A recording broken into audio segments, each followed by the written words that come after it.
Hello, everyone. We are live with Destination China, so we will start in 5 minutes.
When talking about building engagement and excitement through virtual experiences, the finest platform out there, Virtual Console, offers an unmatched solution.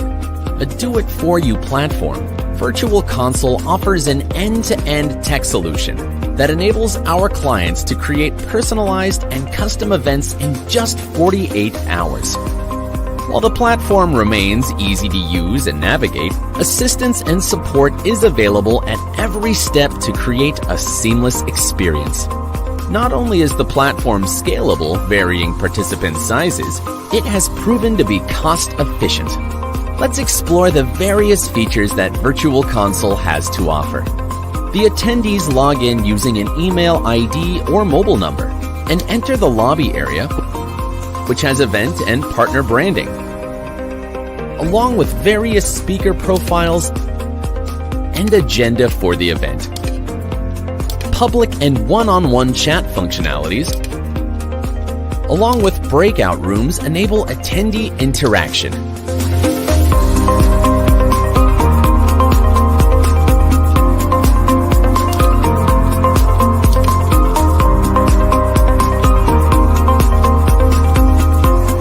Attendees then proceed to the auditorium, where all the action lies. And the Expo Center offers partners their booths with networking and lead generation opportunities. Attendees can see glimpses of the event in the gallery.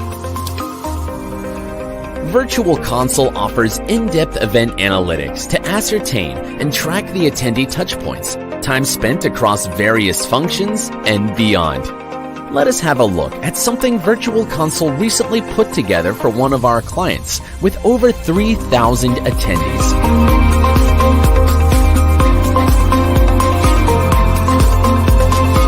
A creative, captivating, customized, and cost-efficient solution by Virtual Console that meets the purpose and delivers beyond expectations.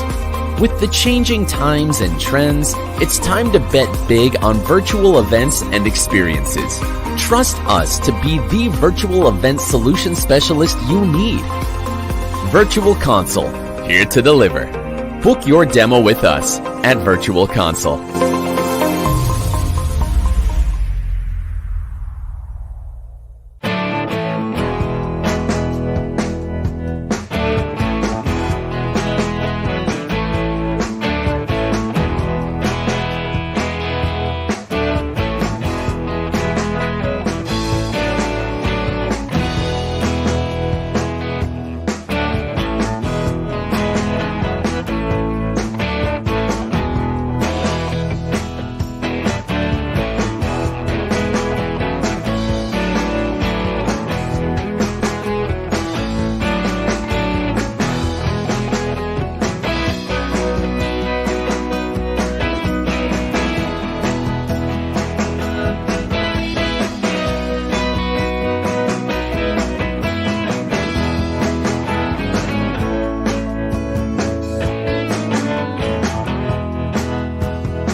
Welcome everyone to TravelTech APAC, the biggest educational event in the world.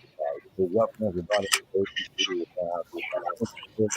with my Dr. Huilian, President at HSMAI and Vice President of Maritim Hotels. We have Gridsum, Genki, Travel Ventures for Andrew Colman, and Abel for TravelFlan. Thank you everybody to be here.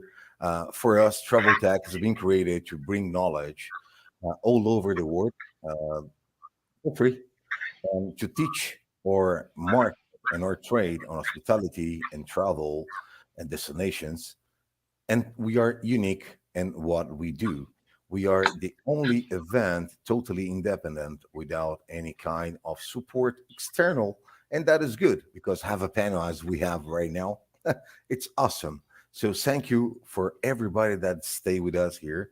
And just to explain how it's going to be, we'll start right now presenting all the persons that will, the special speakers that will join us right now. After that, we're going to start with the first round of questions. After that, all the public will have 15 minutes to make the questions when they finish the questions. And at the end, we will have some kind of discussion. So be welcome. And please follow us on traveltech.space on Instagram. Go to our website. You can see all the companies and all the sponsors has their own virtual stand. And we have the first 3D fair also. So everybody, welcome. Thank you so much. Good afternoon for you. For me, I think it's good morning, 2 o'clock my time. I'm based in Brazil, São Paulo at the moment, closed for 1 year and 5 months because of COVID. But we are here to make a good show today. So welcome everyone. Right now, tell to the public that is listening to us during the entire session. You can set all your questions. We are transmitting through LinkedIn, YouTube, and Facebook at the same time. So if you have questions after when our special speakers finish their points, we're going to have discussions about your questions. So don't lose the opportunity to speak with Colman Ho, Vice President of HSMAI. Don't lose the opportunity to speak with the President of HSMAI, Dr. Huilian Duan, and Vice President of Maritim, with Jeff Gridsum, with Andrew Cowen, and with Abel from TravelFlan. Welcome, everybody. Thank you very much to be here. And before we start, I need to say a few words. Thank you so much for Colman Ho. Without his cooperation, this will be totally impossible. Coleman, thank you. Really, thank you to make possible to have a destination China for the first time. This is the second year we started TravelTech, but focus on China. Thank you, Coleman. Thank you so much. Definitely my pleasure. And thanks again for giving us an opportunity to tell the world, what's happening in this part. Because I think it's very important for the communication to happen. And, where else would we have a chance to talk with so many people from different parts of the world? Exactly what's going to happening right now. And more importantly, what do we see is going to happen in the future, right? For sure. For sure. So for everybody that's listening to us, I'm going to give for everybody here 3 minutes to present themselves. After that, we're going to start with the questions concerning our topic. That our topic today is Destination China, Travel Tech Innovations. And China has a lot of innovations that some part of the world don't know about it. And you have very big special guests today. So thank you very much to be here. Let's start straight away.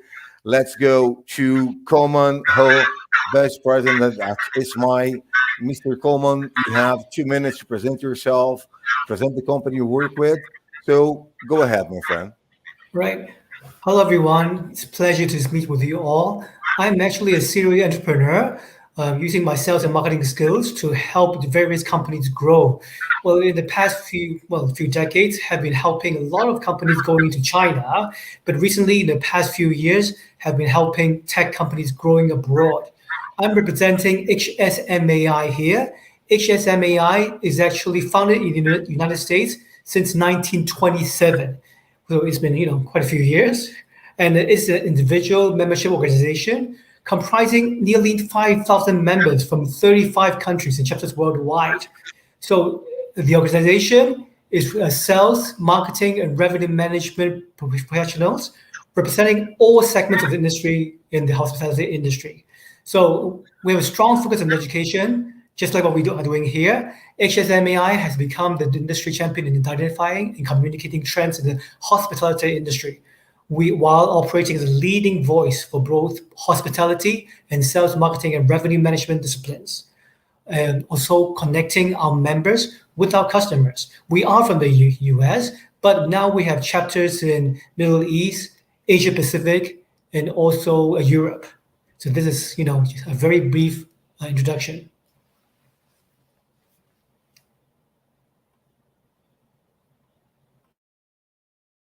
Vinicius, you're on mute still. You're still on mute. I can't hear you. Sorry, it happens. A live show, man. For me, it's 2:00 in the morning. Be kind with me, please. Let's go to Gridsum Holden. We're going to have right now Jeff Meng, Business Development Director, Gridsum Holden. Please introduce yourself and your company. You have 2-3 minutes. We have time. Go away. You're in mute also. Okay, yeah. Almost got it. Okay, for some, good morning, and for some, good afternoon. So thanks for having me here today. My name is Meng, but of course you can call me Jeff. Actually, I'm working for the Gridsum, which is a big data and AI solution company in China. And a very quick background about myself. 12 years in this travel industry, from a front desk in Missouri, and now I'm helping the enterprise, especially the travel enterprise, for their digitalization in China.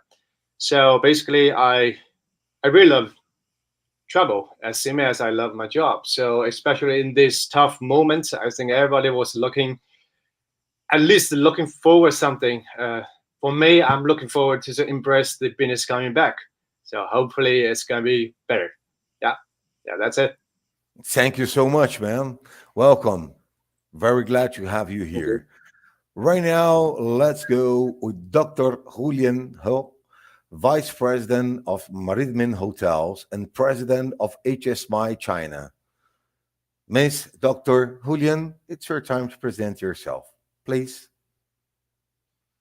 Hello, everyone. It's very, very glad to join Mauritius TravelTech again. It's my second time joining his conferences event, and I'm often impressed with how TravelTech can provide for the industry. Thank you, Mauritius, and your team for what you have done for the industry.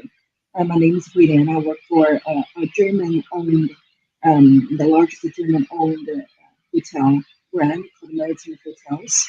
We have nearly 50 hotels in operations with several hotels in the pipeline. We since this pandemic, and we have been very much focused on the technology exchange with the industry players, and we wanted to learn from our industry players and other hoteliers, and work together to improve our hospitality technology in general. Thank you, Mauritius. Thank you so much, William. It's a pleasure to have you here. Let's go to our next one, Genki Travel Ventures. Andrew Coleman, Managing Partner. Mr. Andrew, you have 2-3 minutes to present yourself and your company. Please go ahead. It's all yours. Hi there, everybody. My background is basically airlines. Worked with airlines for the last 20 or 30 years, the most recent one of which was Hong Kong Express, which we did a turnaround of, and then managed to get it sold to Cathay Pacific. The company I represent, Genki Travel Ventures, is part of the Genki International Group. And in summary, we really work with startup and early stage airline and travel companies, to really, get them up in the air and flying, and on their way. And whether that's through supporting them with talent, with market entry strategy, with financial support, or with technology, which is obviously the subject of today. That's what we do. So pleased to meet you all, and looking forward to hearing from the rest of you. Thank you so much, Andrew. It's a pleasure to have you here. We're very happy to have all of you here. And thank you again to Colman. Mr. Albert Zhao, TravelFlan, Managing Director, welcome to be here. Please, you have 3 minutes to explain yourself and talk about what your company does. Thank you. It's a pleasure to be here. Just 1 second. Mr. Huilian, I'm so sorry to interrupt you. However, the public already just complained. If you have a headphone, just set it up, because they have a lot of noise coming. I'm so sorry. Don't be angry with me. It's not me. It's the public. I'm just the guy that moderates. So please don't be angry. Abel, please go ahead, my friend. Thank you. It's a pleasure to be here. Good morning, good afternoon. I don't know if it's any good evening somewhere. So my name's Abel. For me, 2 a.m. in the morning. So it's good evening to you, or good night. It's very soon, hopefully. So my name's Abel from TravelFlan, or now actually we rebranded to 3D Group. So a little bit of my background. So I was actually from the travel sector. So previously I was the regional head for a company called Travelport and Amadeus here in Asia.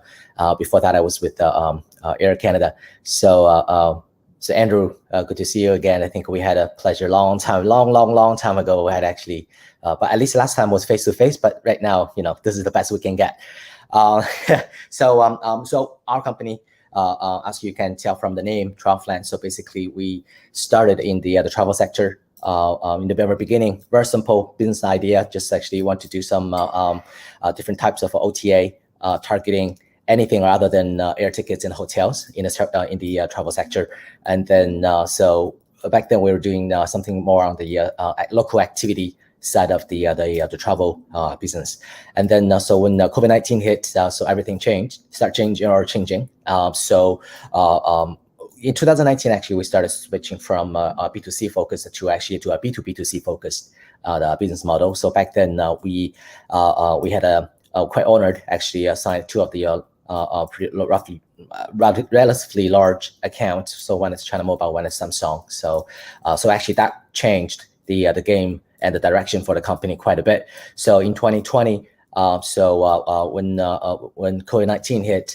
So travel sectors dropped down to zero. So basically it's flat, nothing happening there.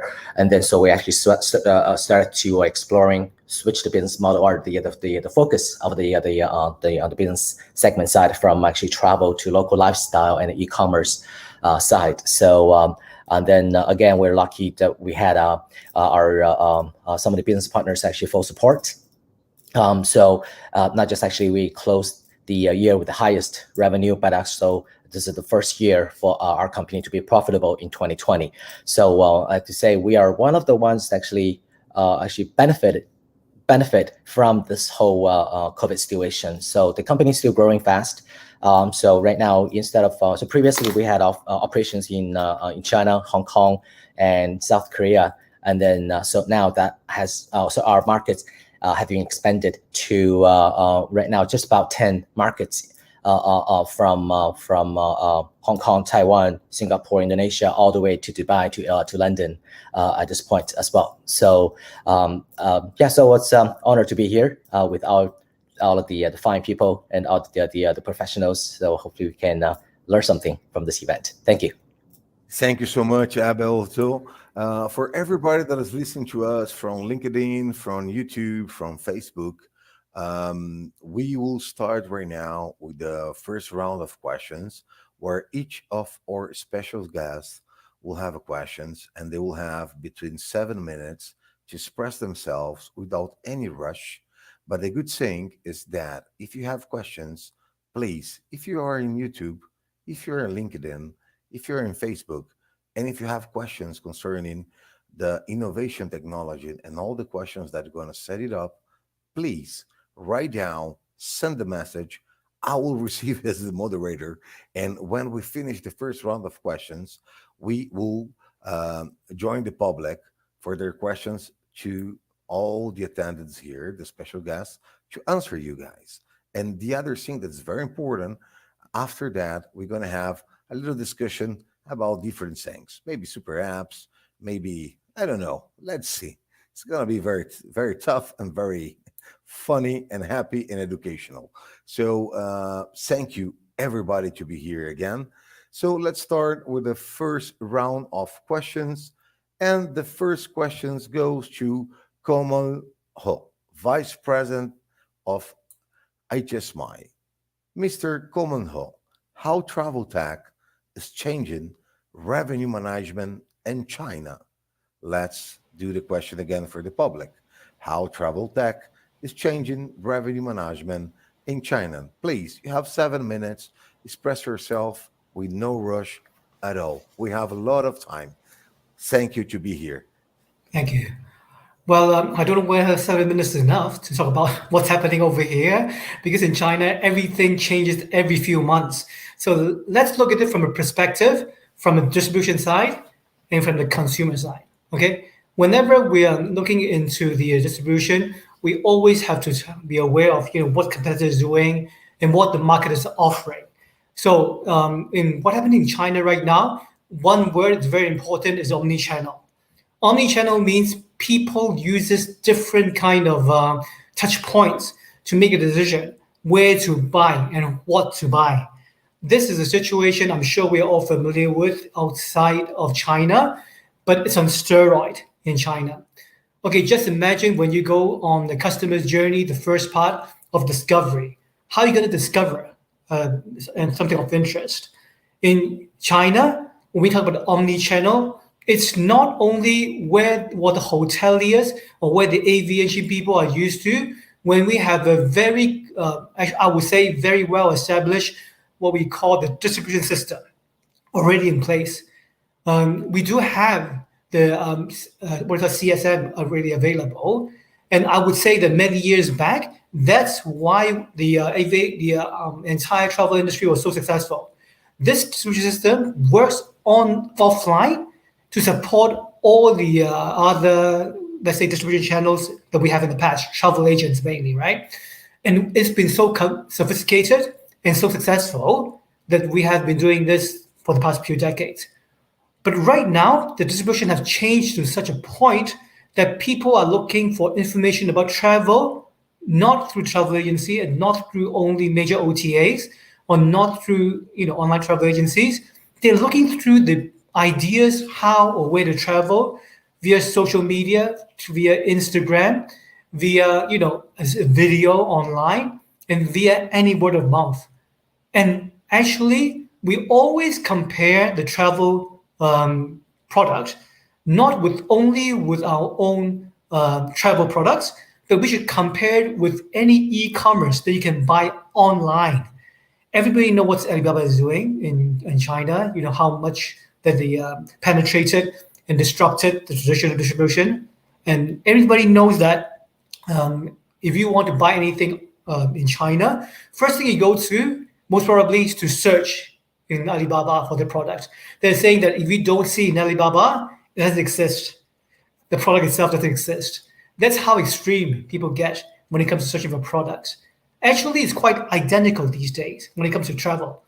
The distribution has become very, I would say, not only segmented, but there again, the entire customer journey is not as it was before. It was triggered by different factors. And I would use one example. You might or might not have heard of it. It's a distribution channel called 直客通. I'm sure Jeff and Duan is very familiar with them. I've been tracking their progress since their inception in 2014. Okay, they started just in 2014.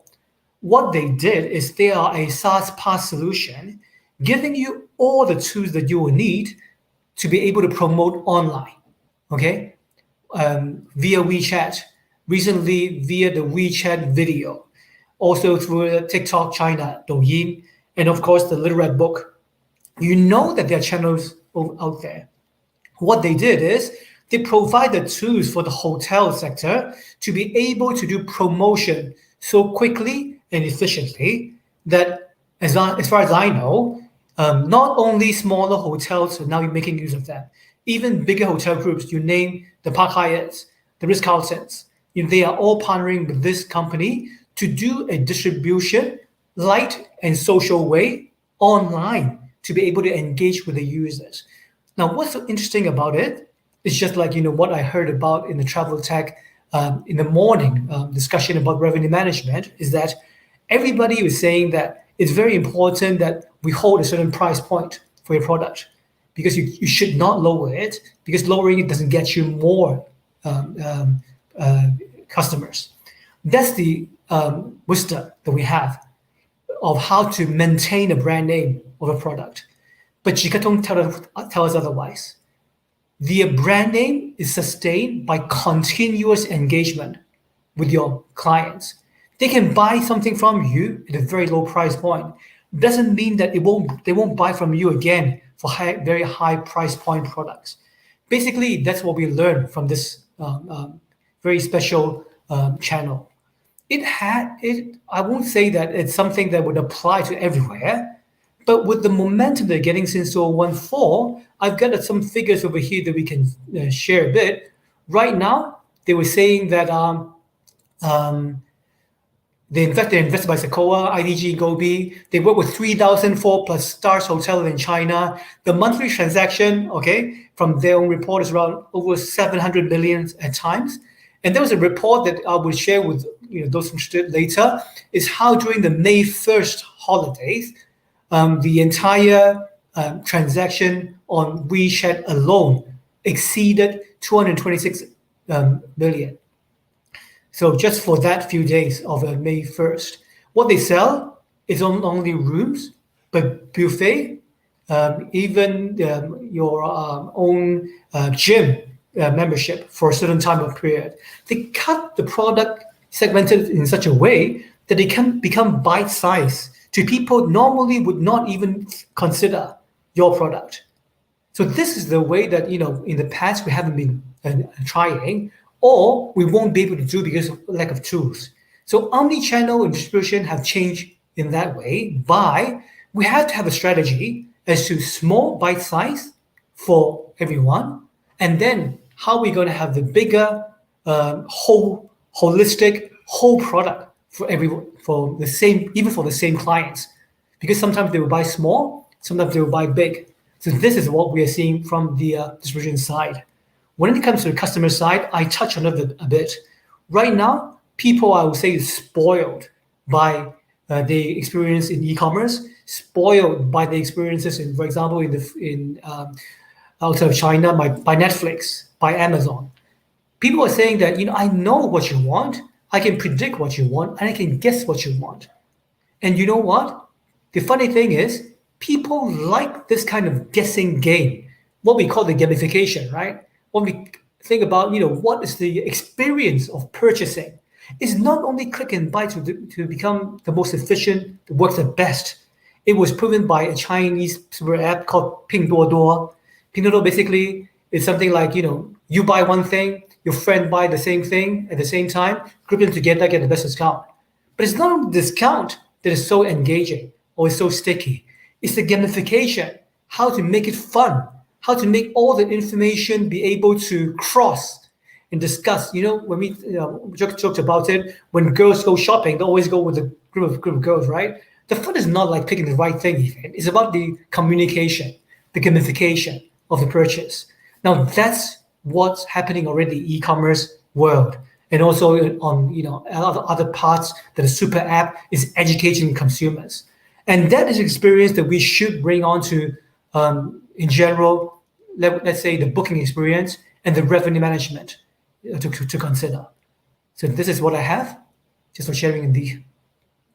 I have a point here. For example, when you talk about super apps, what I understood, for example, and what you just said, It's normally, if you check Alibaba and the other tool that normally I don't know about them, but I can tell what is happening here, for example, in South and Central America with super apps.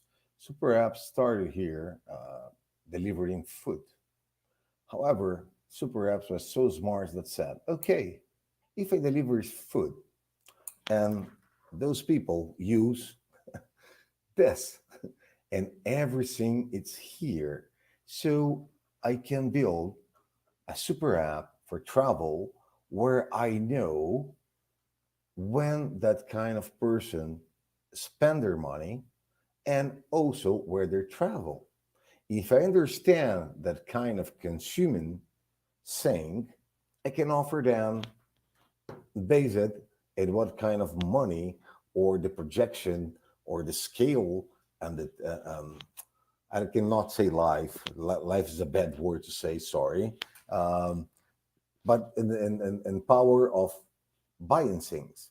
So, for example, here in South America, we have Rappi is another one that right now, if you are a millionaire and you travel for the biggest hotels and all over the world, they use that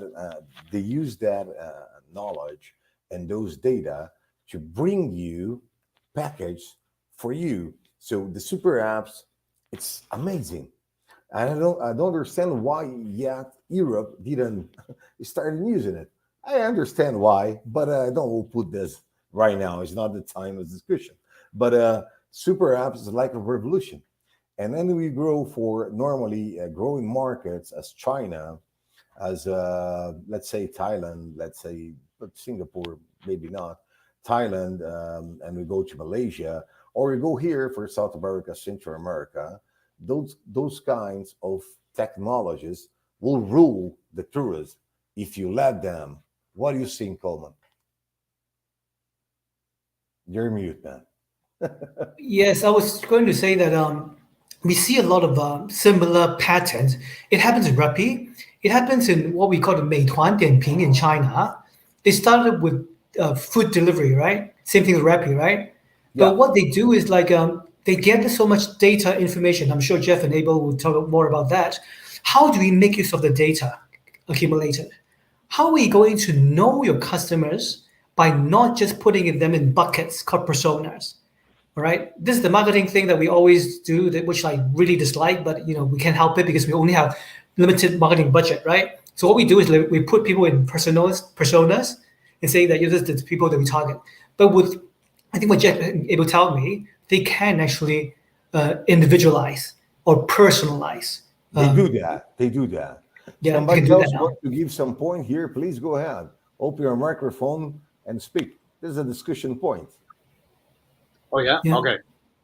Just little feedback about what you're talking about, the super app and also the data used for the Chinese company.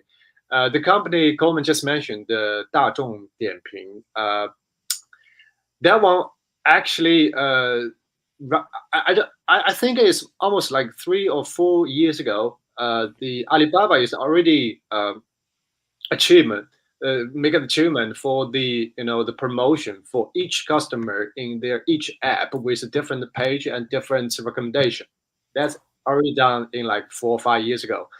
But nowadays, people are looking for something different.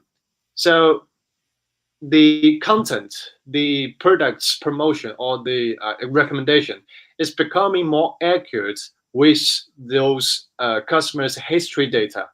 And the history, when I'm talking about the history data, it's related, of course, related to your like a shopping history or what would you buy for the last 1 or 2 years. But at the same time, it also related to like a location, like habits, like what's the article you're reading, and even the I would say the level, the class of your life in the society is also related, because easily you can, if you have the those information from the payment system, then you definitely know how much those kind of, I would say it's kind of sensitive, but it really depends on how you use it. Yeah. So yeah, that's the part of the we call Chen like thousand page for the 1,000 people. It's totally different.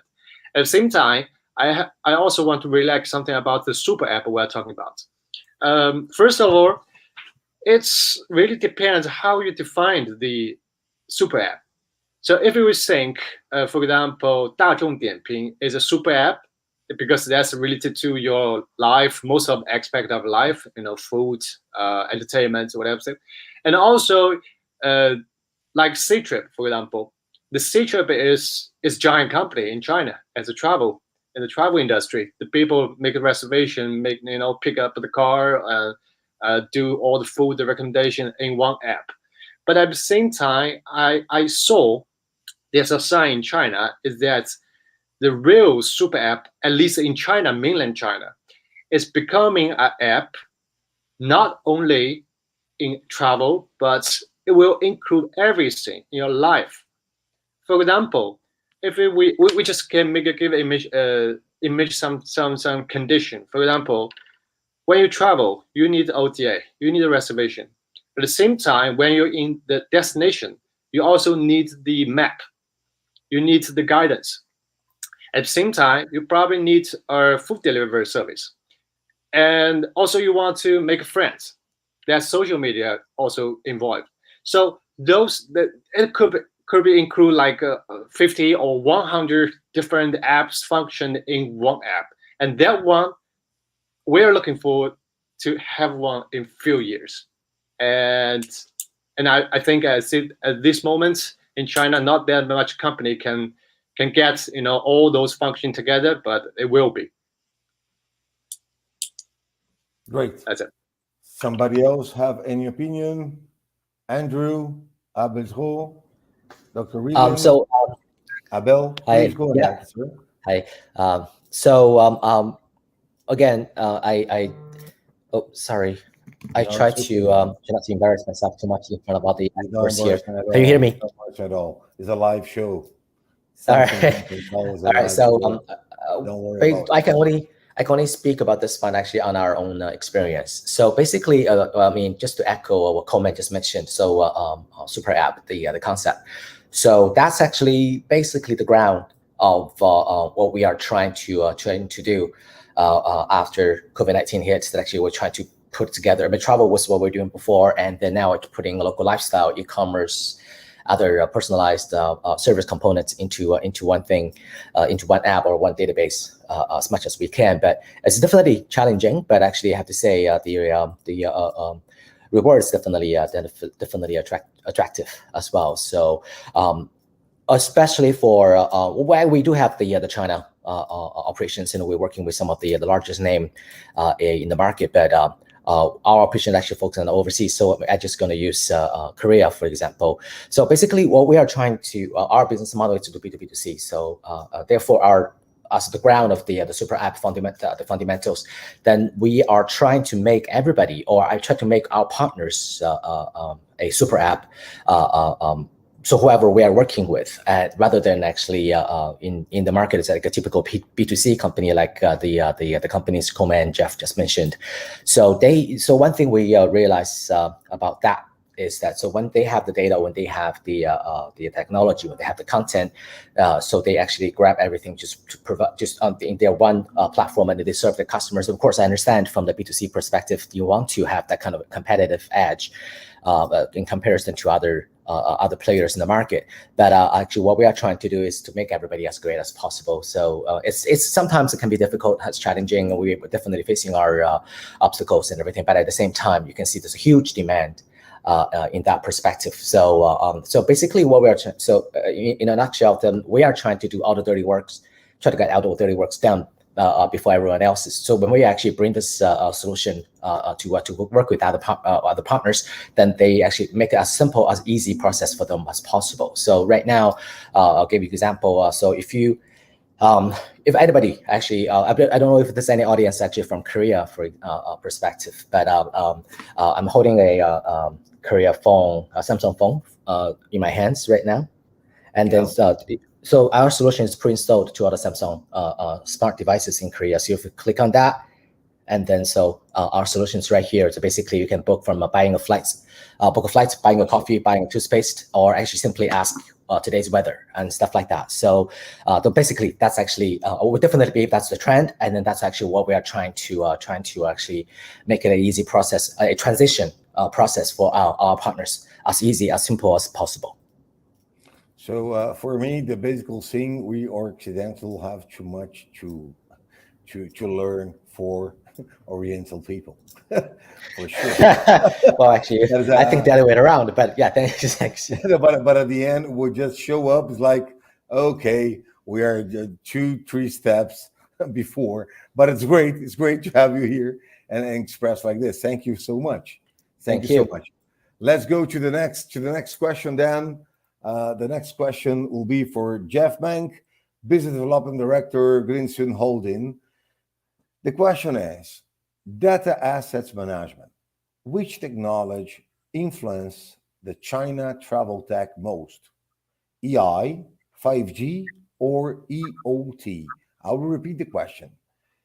Data assets management. Which technology influence China Traveltech most? EI, 5G, or EOT? One just recommendation. EI, we know that's intelligent, is artificial intelligence, but it'll be good to explain also will be IoT for the public. Maybe not everybody knows the little signals. Go ahead, all yours.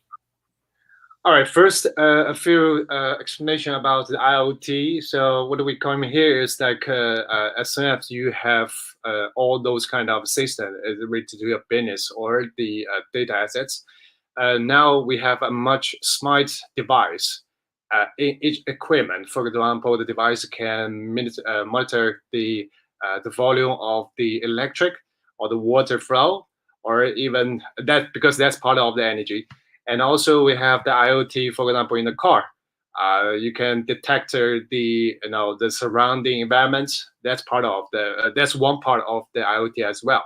So in general, IoT means like a smart device, but the smart device can connect with the system through the different technology. It could be API, could be the Bluetooth technology part of. So that's explanation for the IoT. But of course, before I give the answer or try to express something about this question, I have to say, just because my job is most of the time I'm in charge of the business development. So basically, I'm not like IT guy. So my answer is more focusing on the practice level, not the research or academic level. So in general, we are talking about it here.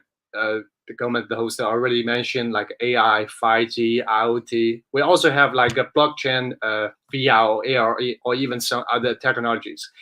And in general, I believe each one of those kind of technology has enhanced and reformed the part of our business in very way. That's in general. However, I would say from the customer side, I would give the credit to the 5G. Because not only because I'm living China and I'm already used to get those 5G connection in the phone already. Just because the 5G, I think the 5G is part of like infrastructure of the connection to make all the things possible. Because in my business, I also met other clients was in different area, but the 5G seems like it's kind of the infrastructure.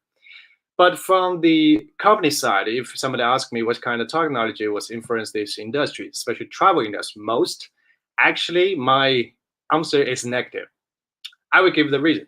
Well, the reason why I'm saying that is like I always believe. First of all, we do have many business innovator in the travel industry instead of the scientists. Yeah, that's first my opinion. And so that's, I think we should know, we want to know, is any technology application will influence the travel industry most? That I think that's pretty much my point of view. So from the technology to the practice level, the concept of the understanding of the technology and the combination with our business, I think that's all the everything. So basically, that's my conclusion for this question, the first part. And one thing I would like to emphasize here is the data assets.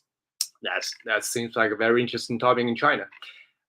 If we're talking about this about like 4 or 5, 6 years ago, I think with the limitation of the technology, the data assets is just only for companies such like Alibaba or Tencent or those giant companies in China.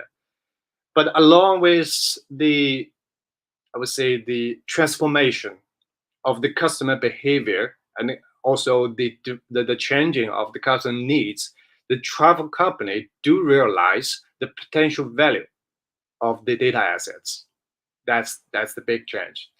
So by the advantage of the technologies, there's a many way to collect legal data, store and process the data in cloud. That's happening in China. So the application of the data assets can also involve in terms of like a daily operation, marketing, and even the business prediction in the business level. So that is obviously not only our story in book right now in China, but it definitely a to-do list in China at this moment. So I have to say. So next, I give you example. That's my personal example because I work with clients all the day. First of all, I will talk about our hotel in Macau. We are collaboration with this hotel for almost, I think, 4 or 5 years. So recently, we are starting a new program we called social listen, AI social listen program. What we do is when we talk about social listen, in the past, most of the time you collect those comments, data. When I'm talking data, it's most of the time it's content, it's the words, not the picture, not the video. So we collect those words to do the analyze, and most of the time that analysis is by human, by us, to see what kind of feedback from the market, and especially in the social media. But now when we get the AI involved, the category of the content, it's changing hugely. So you will see all the video, all the pictures, or even the language or the voice is also can be analyzed in a different way. Before, we only study those content in words, but now we can study the words plus the emotion behind the words. And that is done by the machine, not by the human, not by the people. I'm sorry to interrupt you. You just told me that right now the AI can understand emotions. Really? That is... Yes. Wow. Because you just I can tell you how. 17 years working on technology all over the world, reviews we got that from 2005, 2006, and we use AI already in 2006, but never emotions. Yeah, if you don't mind, I'm so sorry to interrupt you. Could you explain a little bit more about how AI understand emotions? That for me is very new. Sorry to interrupt. Okay. No, it's not. It's not. Okay. So what do we do is when you have the content feedback. So the people, for example, people leaving at the hotel after checkout, they leave the comments, and most of the time the comments is made by words, each single character, and those characters, especially for the Chinese language, because most are in Chinese, those language we can set kind of the words related to the hotel comments with the different level. For example, I can't say Chinese, but for example, very good is comments in level of happy or equal to happy, and not bad is equal to okay. Or we in our report we use the face, like a smile face, like big smile face, or just normal. We can measure between 1 to 10, and we can have 8, for example, when they're happy. Exactly. Is acceptable. 7 is not. It's okay. It's in the middle, but under 6, That's the point. I can tell, for example, Exactly. Pro and so many others. But Exactly. the point, the emotional saying, nobody never did that before. That is something new. I'm just learning right now. Sorry, Okay. I'm sorry to interrupt. It's so interesting, but I'm for 17 years working on this. Emotional, we understand when the person said, "Okay, this I didn't like it. I'm sorry for the words. Real life. This room was the S word. I didn't like it, and that we can understand. But feelings, whoa, feelings is whoa. I will stop. I'm shutting my mouth. Okay. So that's what I just mentioned is about all the positive way, but let's talk about negative way. So people get to complain. They will criticize those kind of the hotel service or the facilities. And then the parts before the machine get involved to analyze those words, we will set kind of a standard. For example, clean. That's one very high, the high standard, especially for the hygiene. So in the clean part, in area, we have the like 3 or 4 or 5 different categories. The room is clean, bathroom is clean without dust or something. Those kind of standard can be set in advance. Then when the machine get involved, they will follow by those standards. All those standards and major parts of the hygiene aspects. Then we'll look it up those kind of complaints. Say it's bad, or in Chinese it's 不好, that means bad, or 非常差, that's very bad. Then all the setting, when all the setting down and the machine get involved, automatically you will have a report, or at least like you said, grading in each area or each topic or each thing, to give the points or give the smile face or the crying face with each part. So that's part of what we're trying to do right now. I have to say, right now it can be like 100% automatically to run those kind of the projects.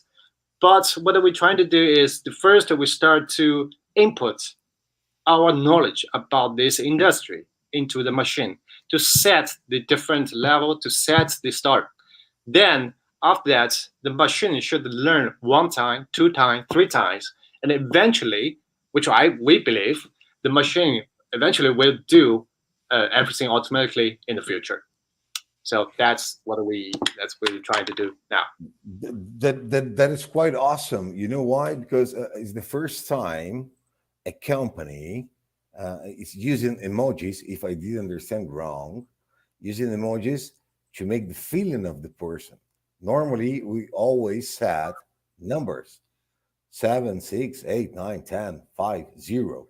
But taking emojis for the emotional saying, I have a lot of sponsors here. I cannot tell what I'm thinking right now, but it's really what your company is doing is really disruptive.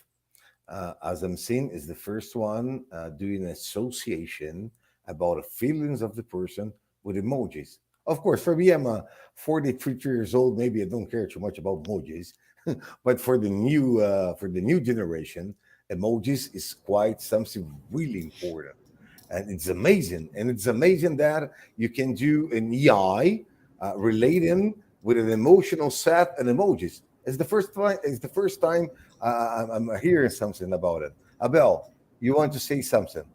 Hey, yes, well, very good, Vinicius. Yes, I have a question for Jeff actually. So, the emotion or emotional analysis, is it something similar to a sentiment analysis, or it's different?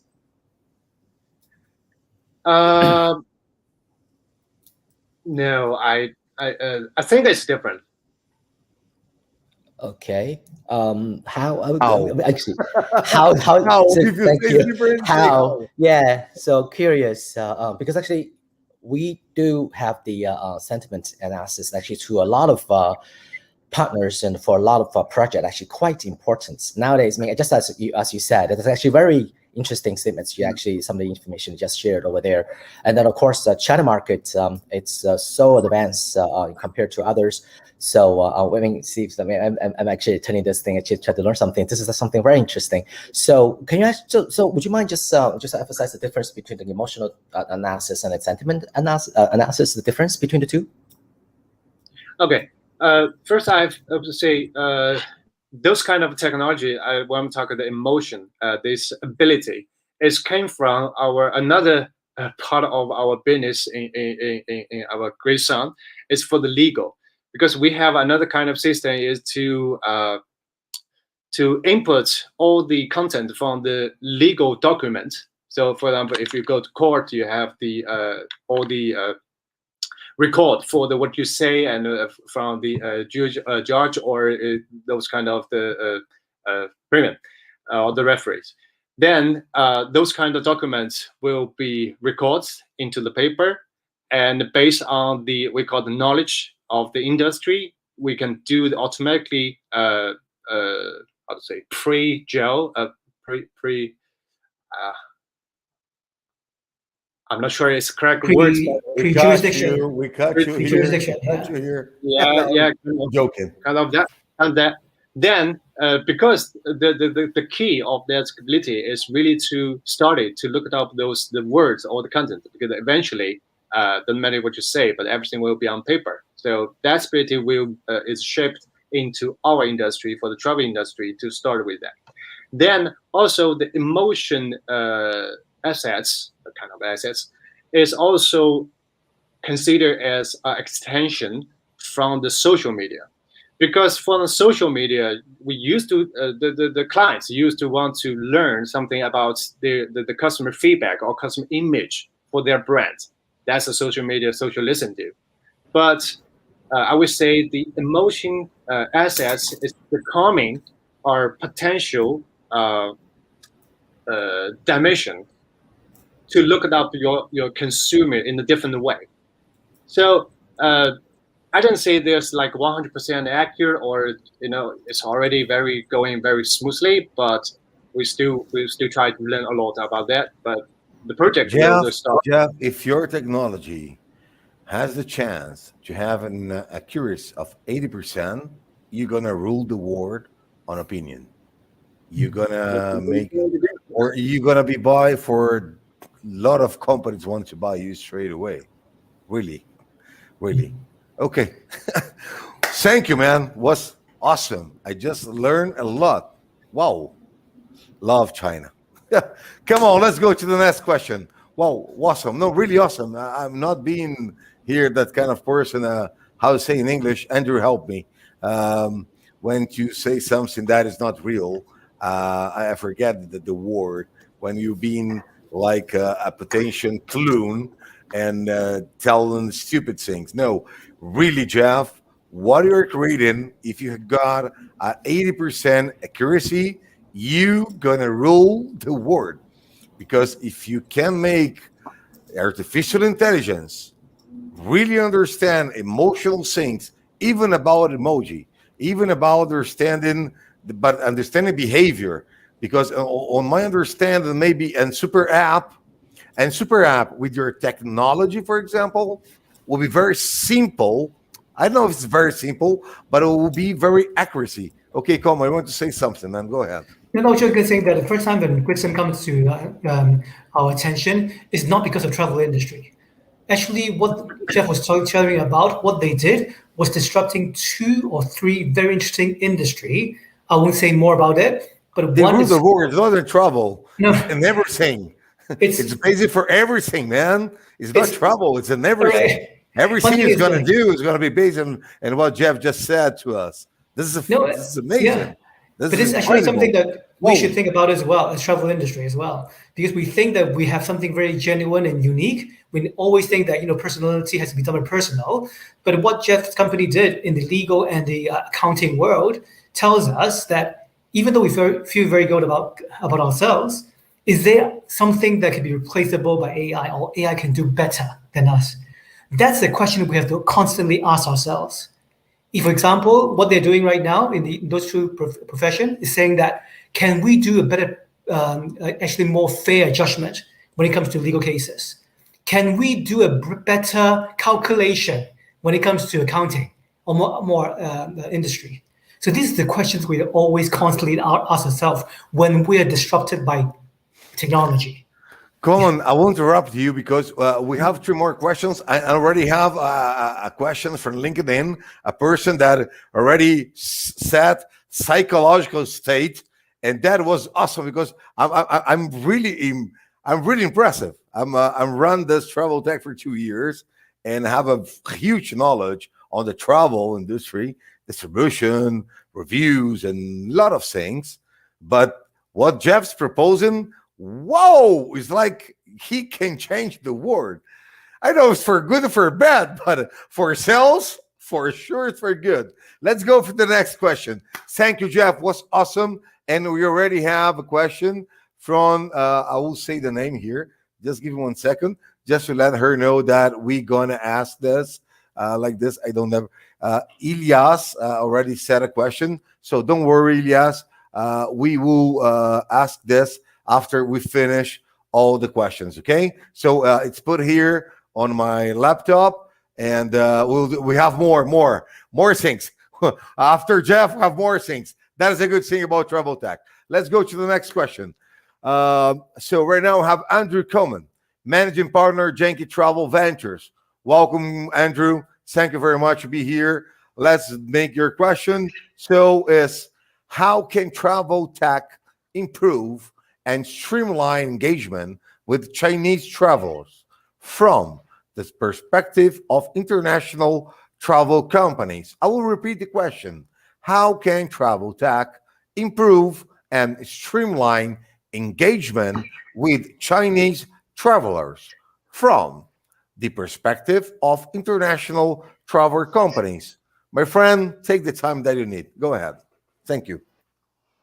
Thank you very much. I was thinking about this from the the context, obviously, of the Chinese travel outbound market, and just a couple of statistics. I mean, this obviously goes back to pre-COVID, but pre-COVID in 2019, there were approximately 160 million travelers from China, outbound.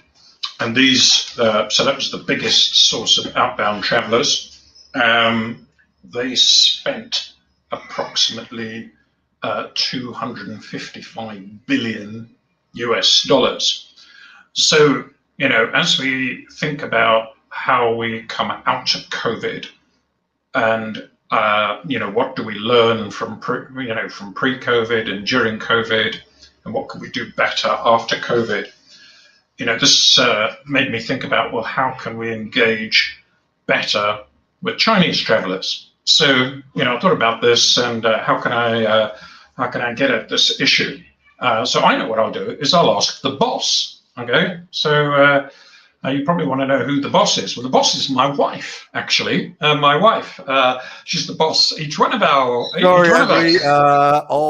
When you're married, our wives always are bosses, man. I'm so sorry to interrupt you. Exactly. We're all agreed on this. And but not only is my wife the boss, but she's also Chinese, from Shenzhen. So ask the boss and be educated. So on this topic, I arranged a business meeting with my boss, and I basically said,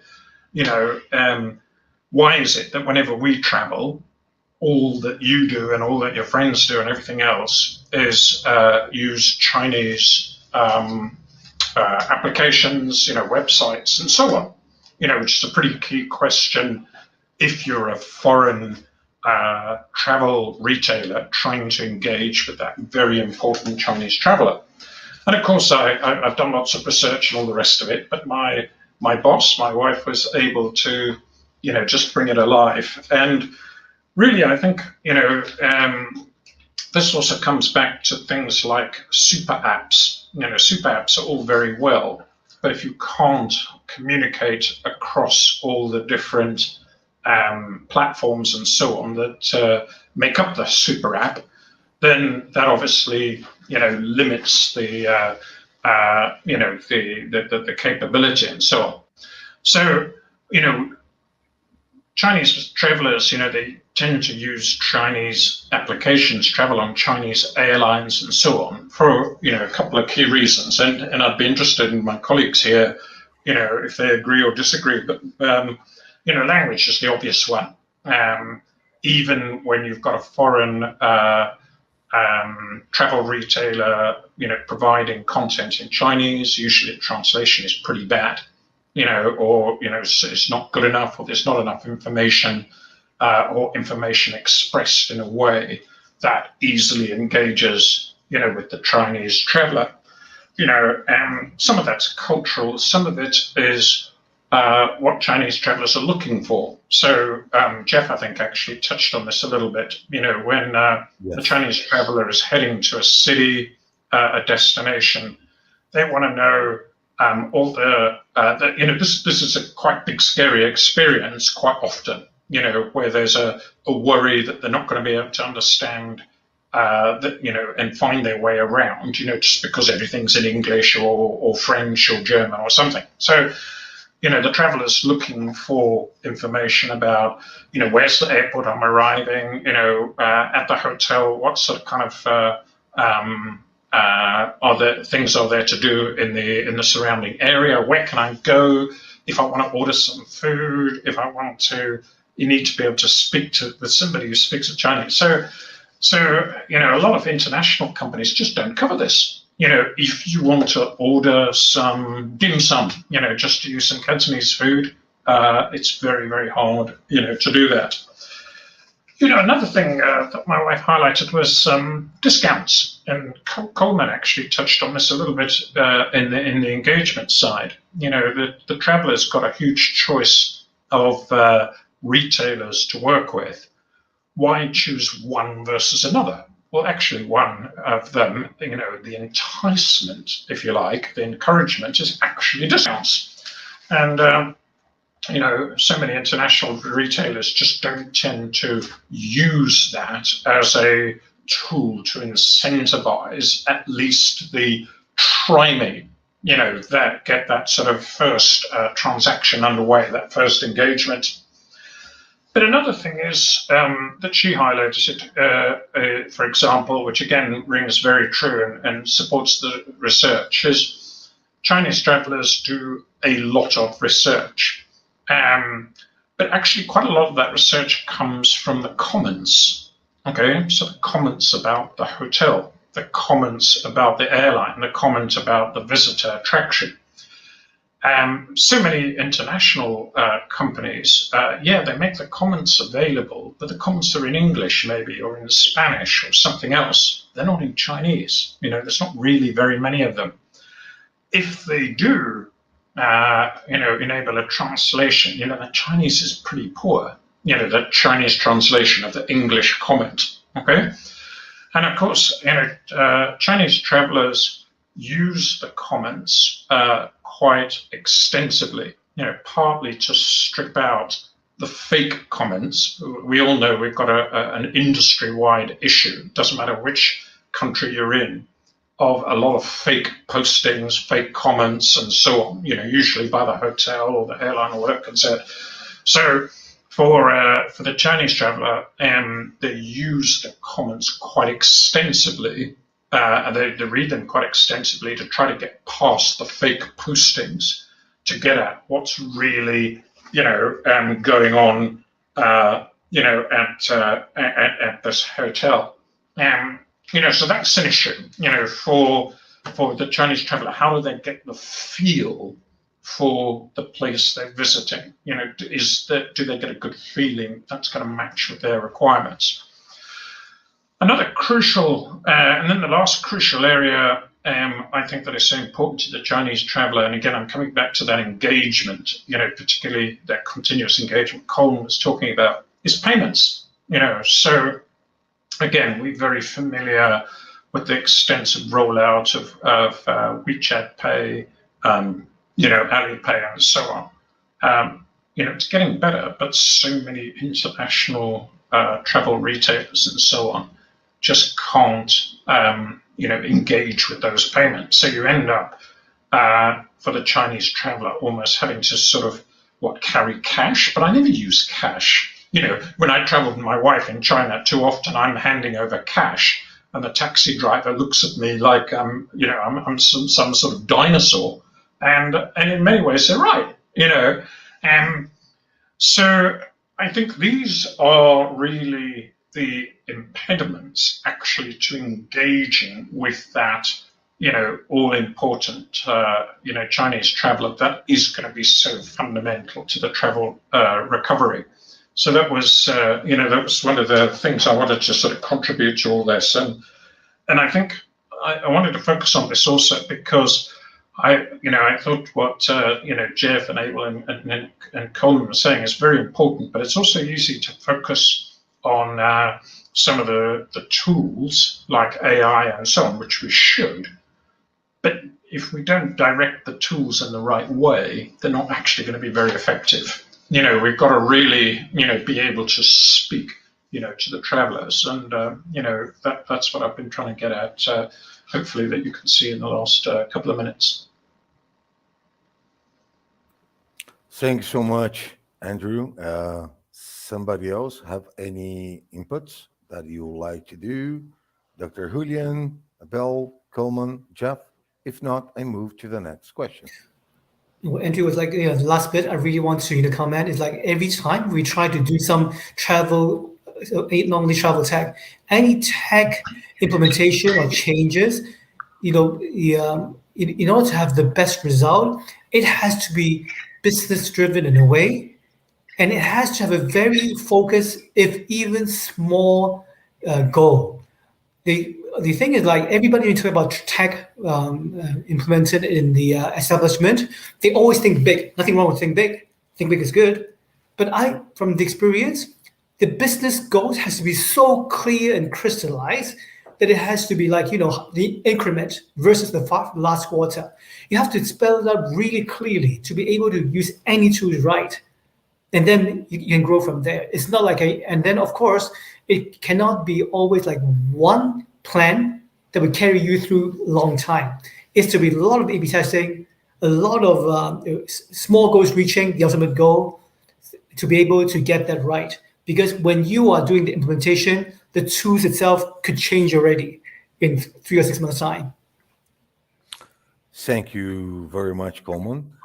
And also, Andrew, I really agree with you on the last part for the social responsibility. Many technology in the industry have the opportunity to make the world a better place, and not just by what they do, but like by how they do it.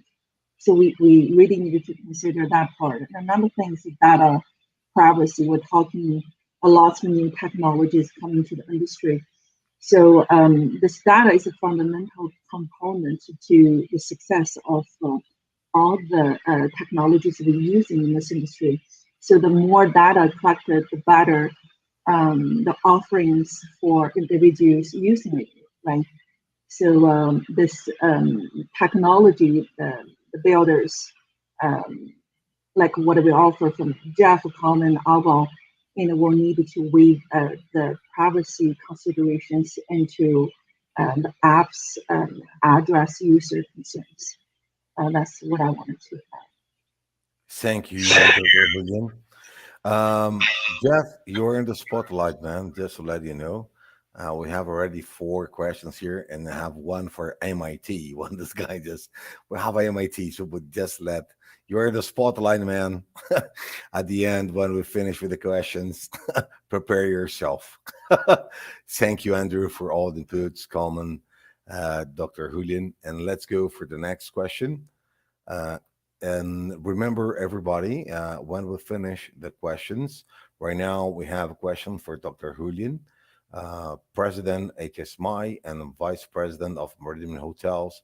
And the next question will be for Abel, co-founder and CEO of TravelFlan. And after that, we don't have the time for the topics because right now Jeff create a big hole here with everybody wants you. Hey, Jeff, you have a lot to tell to us. Thank you, everybody. Let's go to the next question. That's Dr. Huilian Duan, President HSMAI China and Vice President Sales and Marketing APAC for Maritim Hotels with a huge background. So let's go with her question. Dr. Huilian, if I mistake myself when I do the question, please correct me. So how CRM works in China, first, and second, how digital first changed travelers' customer journey. I will repeat the question. How CRM works in China? And second question, how digital first changed travelers' customer journey in China? Dr. Huilian, all yours. Thank you, Vinicius. In the Chinese hospitality industry, we have seen many changes in the past few years. I still remember we mainly use like phone, fax, emails, and even with the hotel and brand level, property level, we offer this VIP cards for guest engagement. That's happened from 2000 to 2010. And then from 2010, we gradually see the mobile apps and WeChat for customer client relationship management.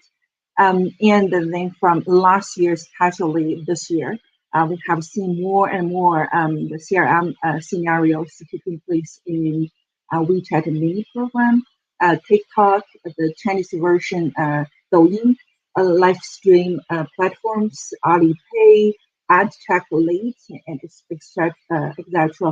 Those changes requiring our hotel industry to shift our focus and efforts. That's some changes I wanted to mention on this part. And for the guests, they are now not only existing in the CRM database we used to have, but also in WeChat, TikTok, Kuaishou, Pinduoduo, Xiaohongshu, all those platforms and social media that require our hotel products and services to not only appear on all booking channels from online, like from the customer view, like to let customer to see us and book us. Also, we want to use those travel technologies to show off our products and services and looking for our target market. And we, in the later stage, we will see all the tradings online, like what Andrew Colman mentioned. We don't see cash. Credit cards we use here often. It's all major SWIFT code payments available here in China. And then the consumption scenario is also taking place online. Those is the answers to your questions, Vinicius. And last, I wanted to talk back to what you just mentioned of the super apps. We discuss the super apps often in our hotel industry, and we think super apps should have inclusivity because they have to work for all customers, all guests, clients, all of the time. This means moving physical world, thinking to the digital world, and vice versa, right? So these super apps will need to move forward with a careful eye here. So that's my answers to what we mentioned. The question. Dr. Huilian, I have a question for you, if you don't mind. You manage one of the biggest chains luxury in the world. I'm always follow everything you do. I'm so sorry, I'm not a stalker. don't think that. But I have a different question to you right now, as you manage too much data concerning luxury hotels. And I saw that Maritim hotels in China used to have the last 2 months ago till now 100%, 95% occupation. How that works right now in Maritim hotels, not only in China, but globally. And how was the strategy to get those numbers? If you don't mind, please. You mean the numbers for our performance, for the booking The performance, occupation. booking I mean volume? the occupation numbers that I saw that Maritim is having. I know it's a luxury hotel, and the numbers that I see that Maritim is posting is quite impressive for me. We have in South America, Central America, luxury hotels as Maritim. I can say Hilton, for example, and leisure. They're having 100%. But no, the question, the point of the question, the point of the question is, um, what kind of a strategy you set? Because if we have right now luxury hotels, listen to us, what you can tell to them to make those numbers as you're doing, or that is the point. How will you maybe tell them to conquer on make those hotels that's leisure and luxury make those kind of 100%, 90% occupation? And right now it's very awesome, and we have a few chains doing this, and you are one of the ones. You are doing better than Hilton, for example. That is my question. Sorry. No, a very good question actually. So domestically, we don't worry too much because our corporate clients, corporate business already back into the normal. Even MICE business is coming back to normal. In some points, already the performance exceeded to the same time frame in 2019. So that's very good news. But globally, especially in Europe, where our hotels mainly are located, the leisure traveler is our priority. We had several meetings in the past with not only our hotels but HSMAI in general. The new advice to create capture demand in the near-term absence of business travel. So leisure travel is set to comprise the travel market. This also by a study released by Accenture several days ago. Well, since the scheduled airline capacity has fallen 54% compared to 2019 level, the hotel occupancy is down by 25% points since March 2020. Airline hotel strategy-wise, we should reposition ourselves for the post-pandemic market and focus on creating and capturing demand for leisure travel. Then a lot of study also suggested the aviation and hospitality industries make some changes like inspiring customers to travel, making flexible changes to global marketing, do a fundamental rethink on loyalty programs, capture new business through personalized. Awesome. Thank you so much. Digital media and content productions, make data-driven decisions, and deliver on the premise of stimulus experiences. I hope this answers your question. So the big tips, the big tips that you're providing is sell based on experience and hotels 5 stars as you have. If I'm not wrong, correct? Correct. Thank you so much for your insights. For the public, right now we go to the last question to Zhao, TravelFlan, CEO and founder. I'm gonna make the question. People, please, we have too many questions to Jeff. Jeff, you want to die tonight after all the questions the people are gonna. The good things MIT when they compare MIT is like, whoa. For me, it's okay, but the good thing is I don't need to answer.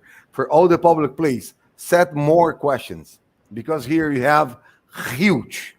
And you maybe don't know the persons who these persons who they are, but trust me, they are the person that rules market on Asia. So enjoy. Maybe you don't have the chance to make questions for these persons every day. So enjoy. Thank you, Dr. Huilian. Another time, Love to be you here. Thank you so much. Abel Zoho, let's go to your question, my friend. Post COVID-19, what are the new demands and value add from travel services providers? I will ask the question again. Post COVID-19, what are the new demands and value add from travel services providers? Go ahead, all yours. Thank you, Anisha. So I touched that actually. Everybody here actually touched that a little bit. We're talking about super app. We're talking about data, and then we're talking about digital transformations. As far as from our company's perspective, we combine all of those into one word: empowerment. So basically, you empower. You use whatever the solutions you have, whatever the resources, whatever the data that you have, combined together, and you provide it to the people to the businesses that have been struggling since January 2020. So in our particular case, then previously we have been doing what we're doing since 2016. So we have some data, and then many actually our partners are very generous. So when we kick off something, then they will give us the consumer or the market data to start with. We're not talking about personal data. We're not talking about privacy data. So just want to actually make that very clear.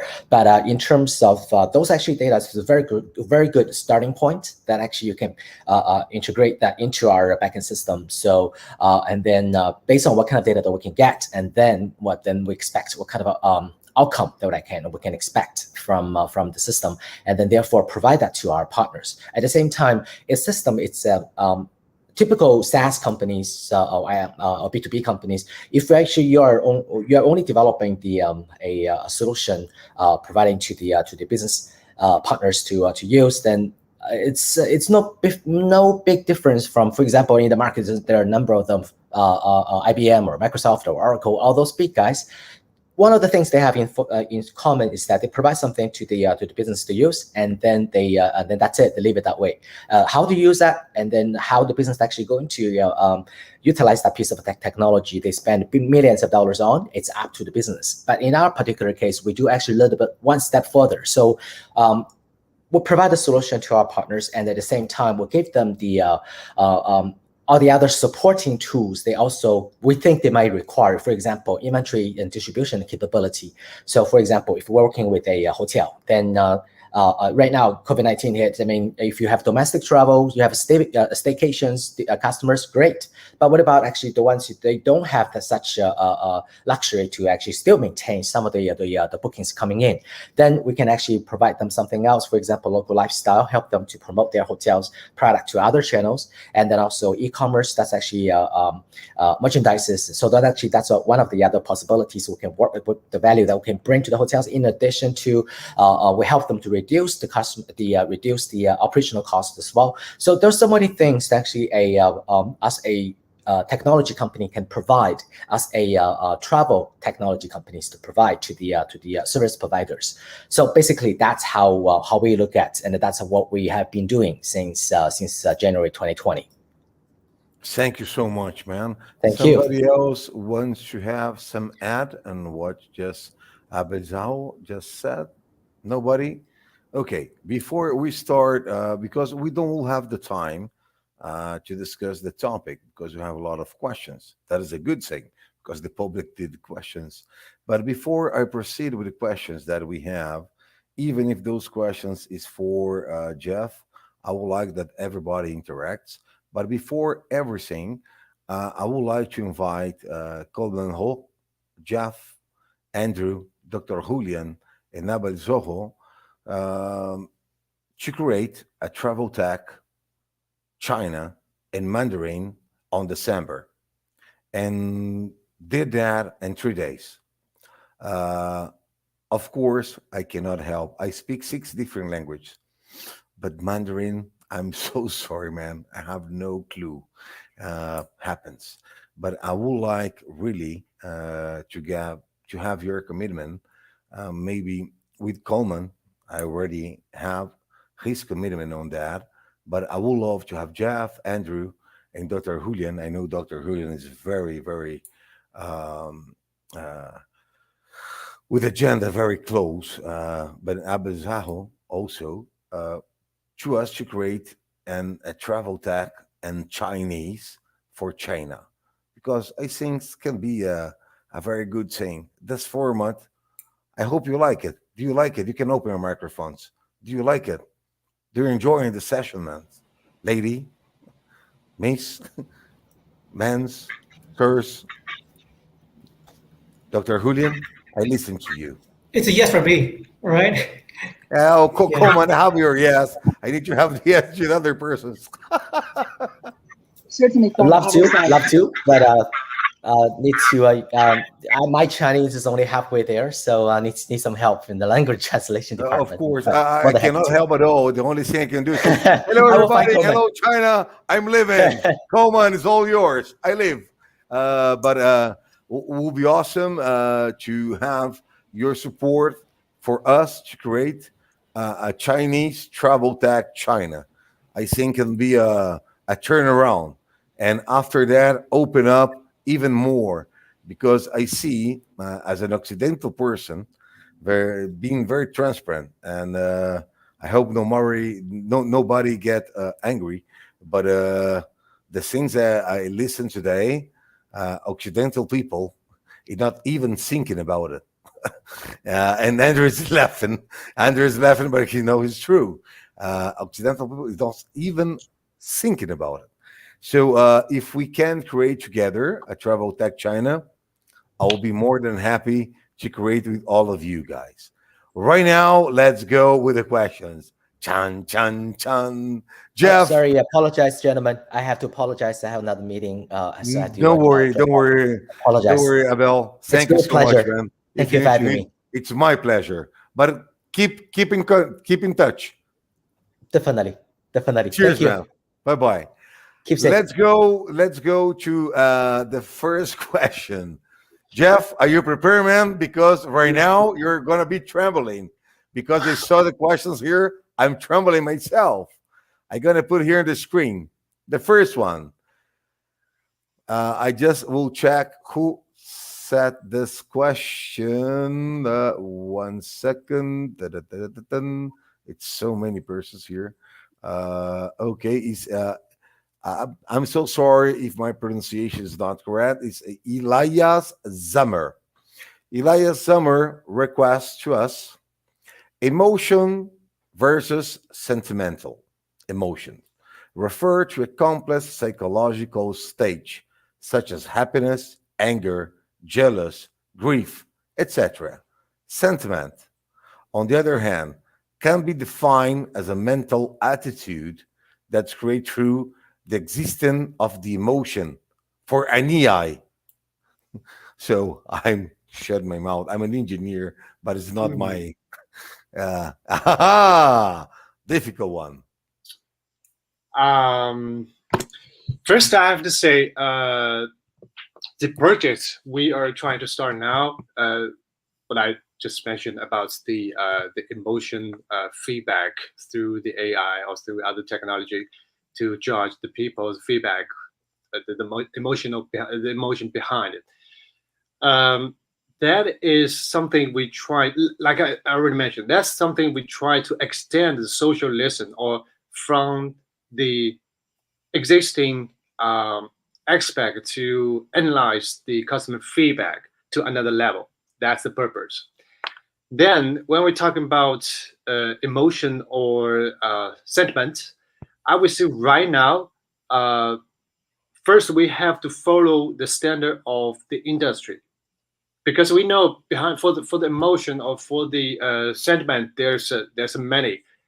You have you can judge the sentiment in your marriage. You can sentiment it for your job. Yeah, it could be different. But when we're talking about travel, every emotion will come from Travel is emotion, travel is experience. And of course, if you're not travel for mice, and if you're not travel for corporate, when you travel to leisure, it's like, come on, don't bother me. I just want to drink a margarita on Thailand, and nobody tell me nothing at all. But myself, maybe other people wants to have a lot of people, but maybe it's the question. Go ahead, man. Sorry. Yeah. So I would say the first step, really at the beginning, is we try to first we follow industry, follow the travel. We find out the different how can I say different condition for your experience. For example, you stay in a hotel. What kind of things make you happy, and what kind of things make you unhappy, or your complaint? Then when you do the travel on the road, the aviation or the car or any transportation, and in the transportation, what kind of service can make you happy and then happy as well. Sure. So we divide all those I'd say potential emotion situation in different service process.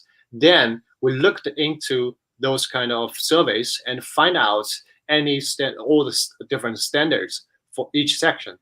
Then eventually we come up with very very basic knowledge to judge the feedback or the complaint and what kind of emotion, the possible emotion behind those feedback.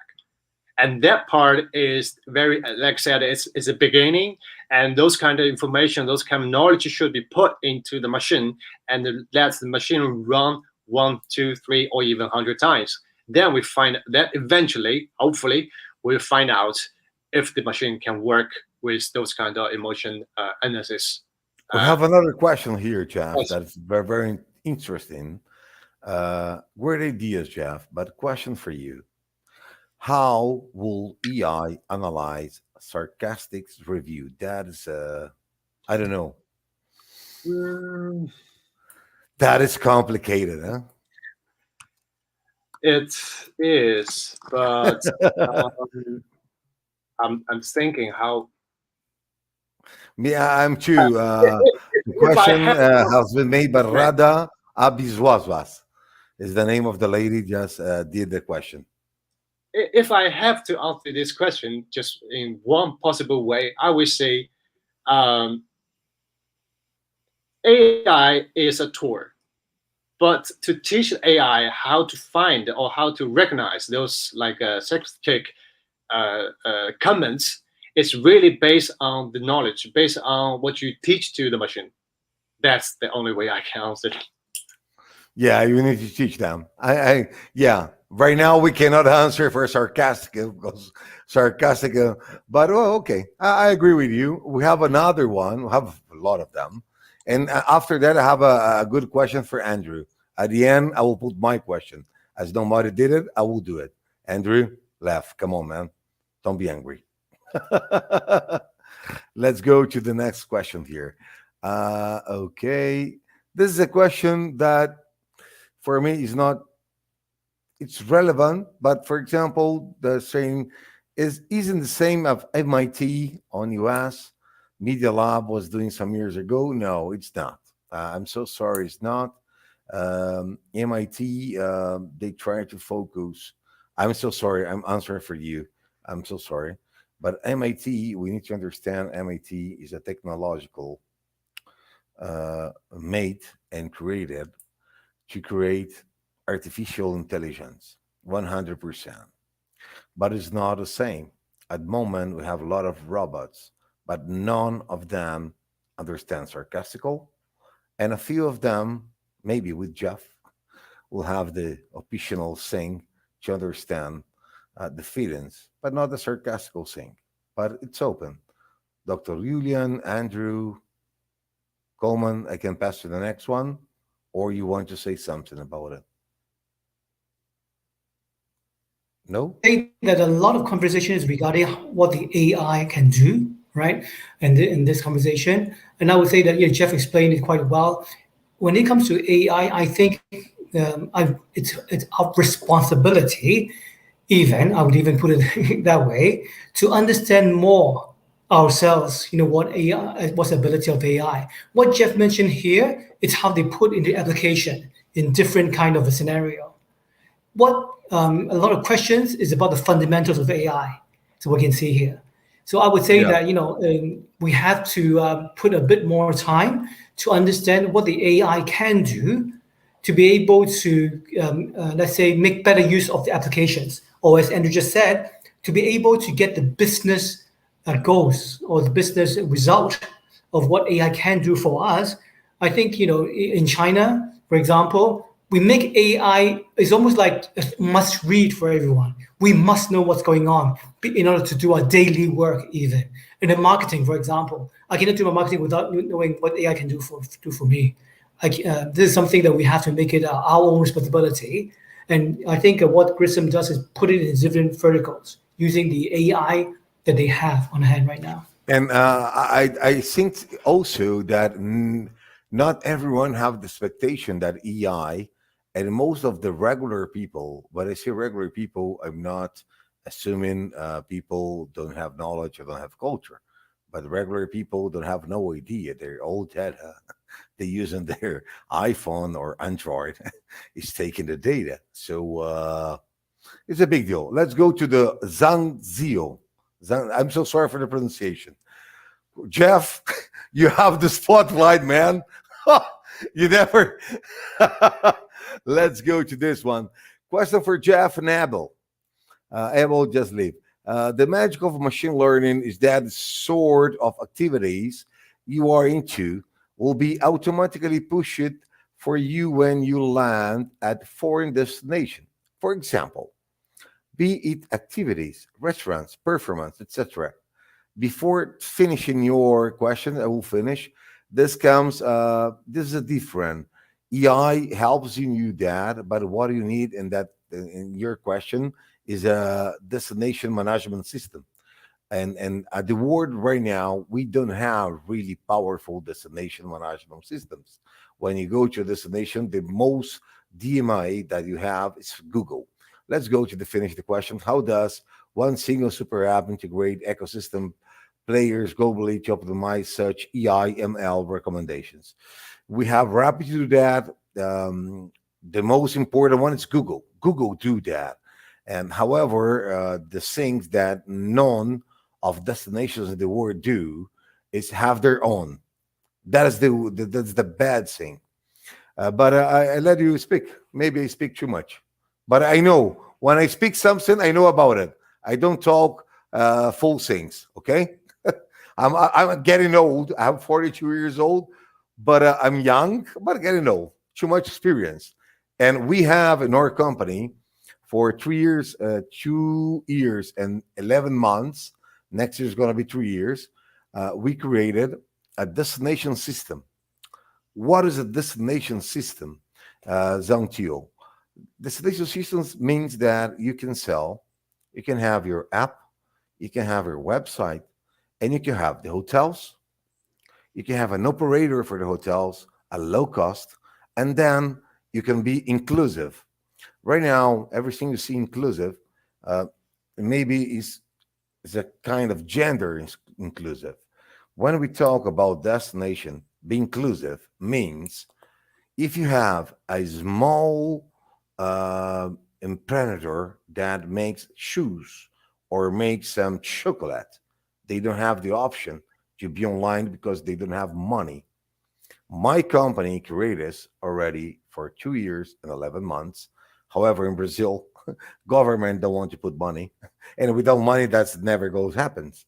But if you want to a destination to work, you need to include hotels, make it through operators, and include everything you have, even a gas station that you can use for your cell phone.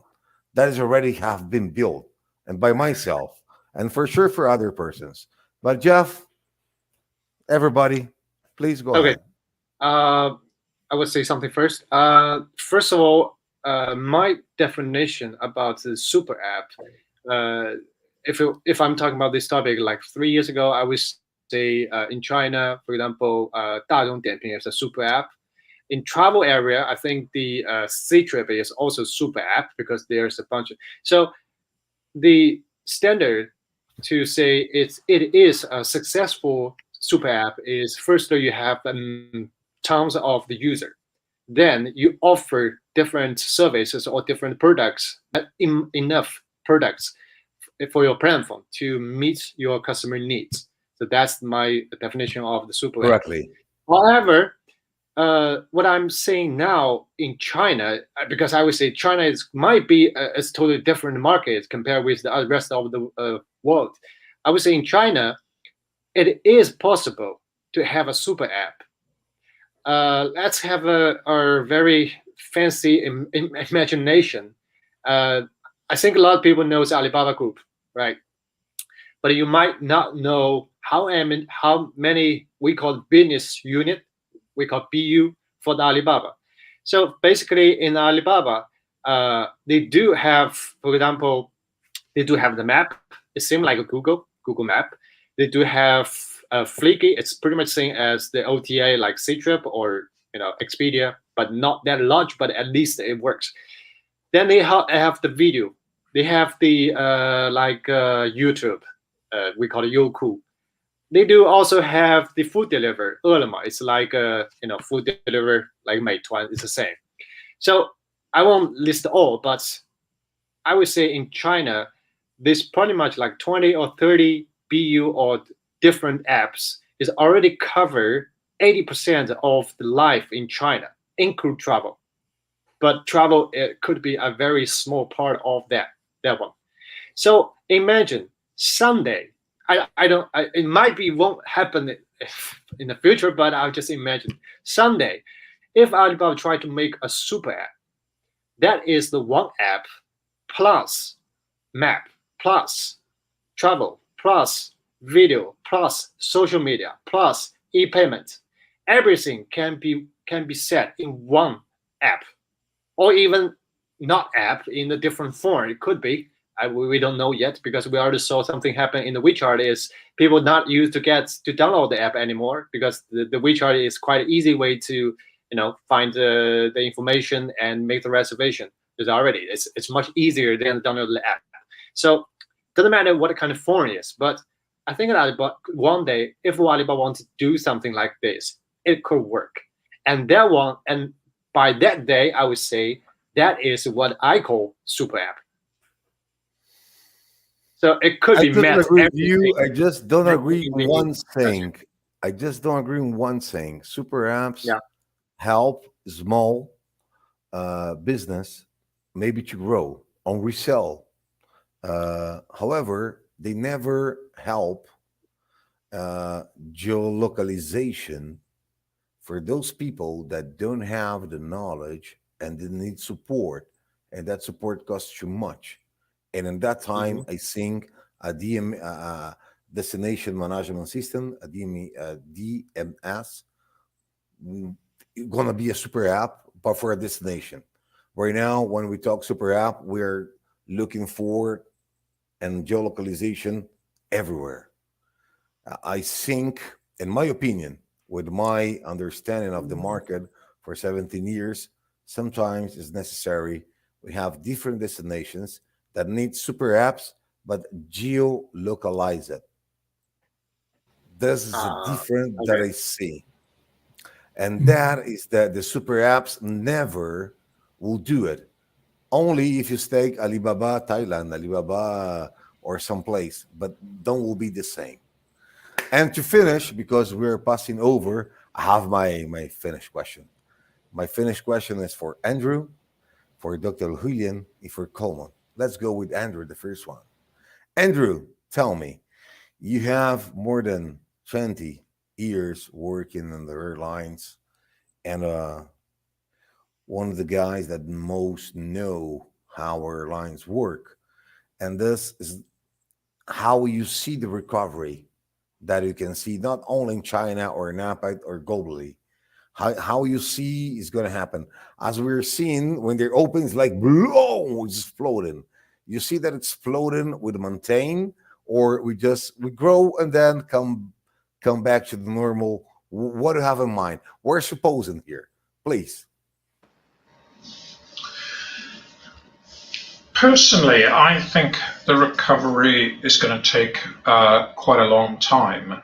The reason is if we think about the development of travel and tourism over the last 50 years, say, that has really been enabled by two things. One of them is technology, which is everything from aeroplane technology through to stuff like the internet and so on. But the other one is regulation. And what we've seen in the last 50 years in relation particularly to aviation, but also to an extent travel generally, is deregulation. And that's enabled a lot of aviation and travel businesses to actually get out there into the market and offer, their particular services. So, of course, what we've seen in the past 18 months is driven by a serious public health risk, catastrophe. I can't even describe it correctly. There's been very significant re-regulation, which has obviously rolled through to travel. And the problem is that how, regulation, if we could see a pathway to, the COVID virus being completely, eliminated, then possibly there would be a complete rebound in travel. But if we're also perhaps a bit more cautious, and we remember that there's only one or two viruses in all of history that have been eliminated, it's more likely that because of the health overriding health objectives, that a lot of the regulation will stay in place. It has to. Is health more important than travel? And the answer obviously has to be health.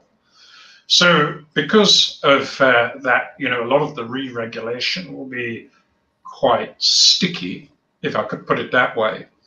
It means that there's a lot of impediments to travel. You can't travel without doing, taking lots of tests and things like that. And I'm not necessarily disagreeing with all of that. I'm just pointing out that those impediments make travel harder. And if travel is harder, fewer people are going to travel. It's as simple as that. If you're spending a lot of money, again, I stress I'm not disagreeing with the testing, but if you're spending a lot of money on testing, lots of people. Most of the time, you have already a lot of. Yeah. And you have a lot of countries that we have the vaccine, and we know that the vaccine don't make you that you don't get the COVID. It's something that we need to live with from now on and forever, and for all the mutations that it will have. I totally agree with you. Thank you so much, Andrew. The vaccinations is only at 10 or 12% of the world's population have been vaccinated, fully vaccinated. Great effort under the circumstances, tremendous effort.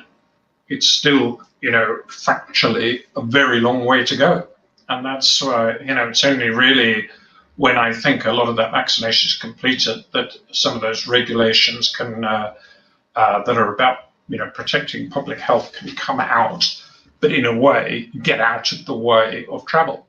And I think that's what's facing us over the next few years. I hate politicians. I hate to talk about politicians.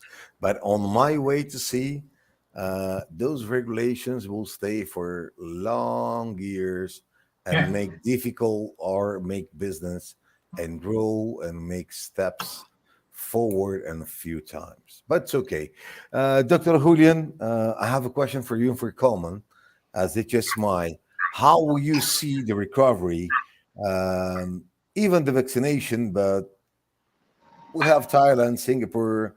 We have a question today for Tokyo for the Olympics, and they're going to put an example. When this nightmare started, the only two countries in the world, maybe because they're crazy or not, that never closed was Brazil and Mexico. All the other countries closed. But the only countries that always open to flights is Mexico and Brazil. However, we have Expedia, Booking, and others that is the only countries right now they accept new hotels. If you want to get your hotel inside Expedia or Booking, right now, normally they say we're expecting. The only ones that are saying, okay, yes, no problem. Maybe for the nightmare, or maybe for those countries that are crazy. I don't know. I'm living in this country, And normally I don't leave. I'm stuck here for 1 year and 6 months. I'm going crazy, Dr. Huilian. I'm so sorry. I'm going crazy. How you expect for the next 2022? Because when this start and I start with TravelTech, I told to everybody that everybody says, no, in 3 months we are open again. And I said, no, at all. This is going to be till the end of 2022 and maybe go to 2024. How you, as an hotelier and as a president of HSMAI, but not only thinking on China, let's think globally. What do you and Colman think about this opening and how we going to react? And because leisure, okay, MICE, we don't know. What you can tell about that, Dr. Huilian, please? Colman, do you want to comment first? Yeah, I can go first. Very quickly, I think that what we need to see is like things would drag on for a long time. Just like one intervention of that reason, plus the fact that we are not aligned when it comes to vaccination time, opening up or not borders. So there's very different ways of tackling this issue. So simply put, the region we are from, we close entirely. When we open up a bit, definitely will be influenced by the outside world again. So vice versa. So we don't see everything happening synchronizing, and it's going to drag a long time. So I believe that the new normal again is going to be how we are going to adjust to what I call a stop and go traffic world.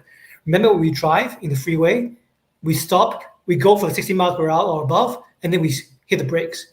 I think we have to get used to this kind of pattern to be able to survive for the next at least 2 or 3 years. Dangerous.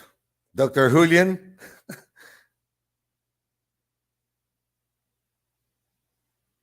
Dr. Huilian? You still there? Maybe it's not working. But okay. So it's okay. It's going to be a little nightmare. Let's see what's happened. I can tell you about Brazil, for example. Brazil is the only country in South America that is growing. Right. Yes, okay, brilliant. Go ahead. Sorry, please. Well, can you hear me? Yes, of course. Okay, all right. And Jackie Douglas, our president, HSMAI Asia Pacific, and the whole team, we will collect our members' requirement, and then we'll send our industrial voices to the local government. And then we work from our role to encourage more travel to be happening anytime soon. And stay patient and stay positive, all right? And thanks very much again for your contribution. So we're very grateful for all you have done for the industry. Thank you. Thank you very much. We're finishing. We just pass over 5 minutes our time. First of all, thank you, all of you. Mr. Colman Ho, thank you so much to bring together this outstanding panel. Has been one of the, in 2 years, discussions with an entire world in 3 different languages and managing the entire world of TravelTech.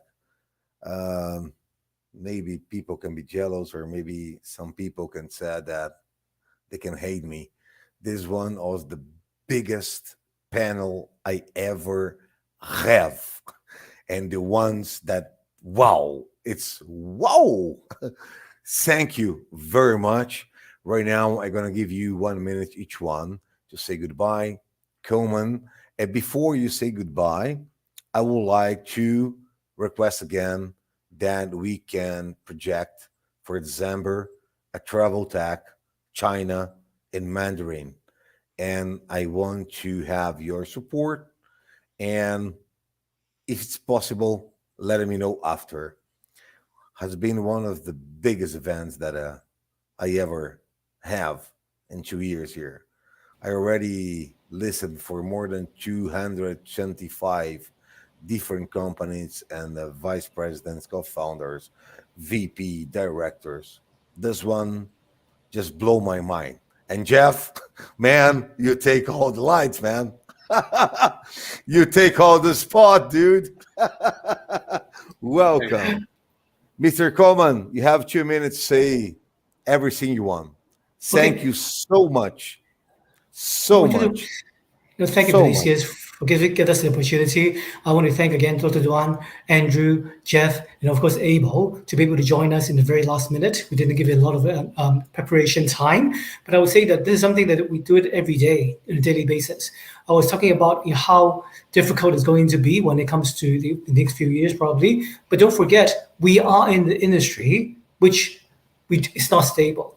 Travel from the very start, beginning, even Never from we're be traveling stable. in the horse, we go on a horse. Why we go on a horse? If you want to go on be a stable, you stay at home, right?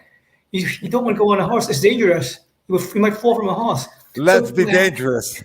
Yeah, it has a bit of mentality. That's one thing. Secondly, is like not only prepare for the Chinese travelers to return, but the Chinese tech, the Chinese people. We have open doors, and we want to reach out to the world. So be prepared for the tech and the people to come and link up and communicate in what we call connecting with you.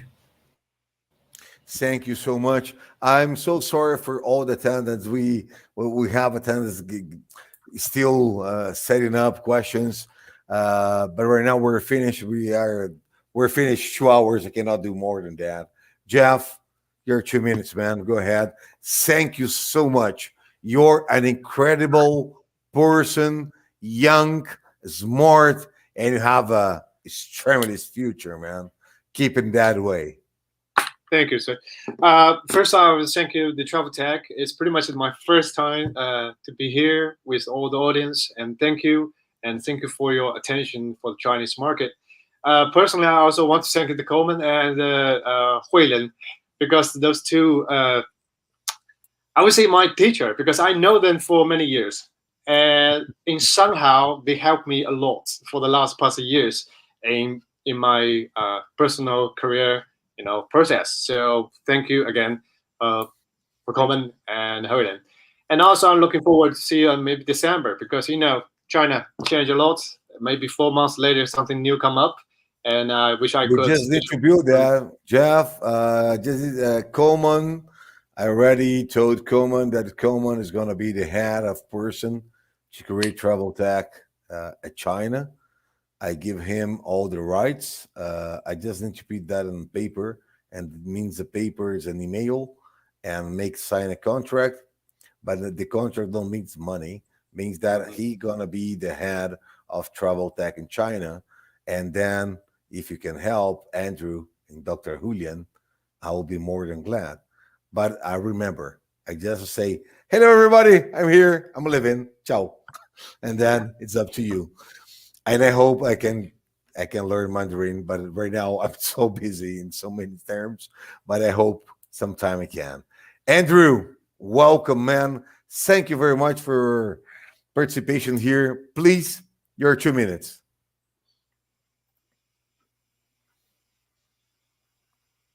You are off.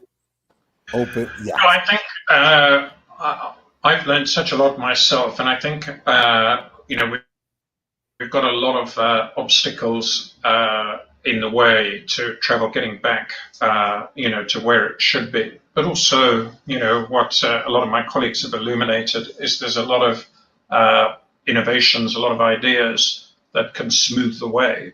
And I think if we use some of the time, one of the things that COVID has given us actually is time. And if we use that time very well, we can hopefully come out of COVID applying some of those innovations and ideas very well. And, that's certainly what I'm looking forward to. I should just say, in respect of your China conference, I'll make Coleman's coffee for him, but I don't think you want me to speak in Mandarin. You'll cover your ears. I'm gonna get my vaccine next week on Friday this week, the 9th July. Maybe I can go, and if we do the conference, I do the same. We put coffee for the people. I don't how 42 years old. You know how I started working? I started working as a guy at the bar, taking pizza when and I worked to build when I have 14 years old was my first job, and my first job was to make you have a terrain like this, and I make flat, and I have all my hands cut enough, and after that I work with a pizza guy. So I'm the regular guy. I'm smart. I think I'm smart. I hope with. But if I create travel tech, a little bit of intelligence I may have. But yes, I'm gonna be like you, Andrew. You want a coffee, you want a sandwich, but not Mandarin. Only if Colman told us. Vinny, no, Andrew, go ahead and get the boss on. Let the boss speak on behalf of you. But I'm the boss of Travel Cat. You don't have Andrew's another boss is boss. wife. I'm the one. No, Andrew's boss is his wife, and he can speak, perfect Chinese. No problem with that. Oh, but my wife, no, my wife don't speak Chinese. Yeah. Dr. Huilian, another time, thank you so much to be here. And the second round together, in the first, he was on the first travel tag. The first travel tag was very maybe unprofessional on the ways that we do it because it was the first time. Right now, I hope you tell me that it changed. Likewise, thank you for having us, Mauritius. I listen to my members, my people in the hospitality and tourism industry in China, and it's Asia Pacific, including everyone in the session. Will make our efforts to inspire customers, clients, partners to travel, make flexible changes to global marketing, do a fundamental rethink on capture new business through personalized digital media and the content production, and make data-driven decisions and deliver on the premise of seamless experiences. And that's what I wanted to say. Thank you again. Coleman, maybe we can convince Dr. Huilian to make an hybrid event in travel tech in one of the Maritim hotel in China, man. Speak with her. Thank you, all of you. Thank you, all the attendants that was with her, with us, and all we just have commitments here telling that was amazing, was wonderful, and that is the good saying. Travel tech is a free space for knowledge. Thank you. Love you guys. Bye-bye. Thank you, everybody. Thank you for the attendance. Cheers. Thank you. Bye. Take care.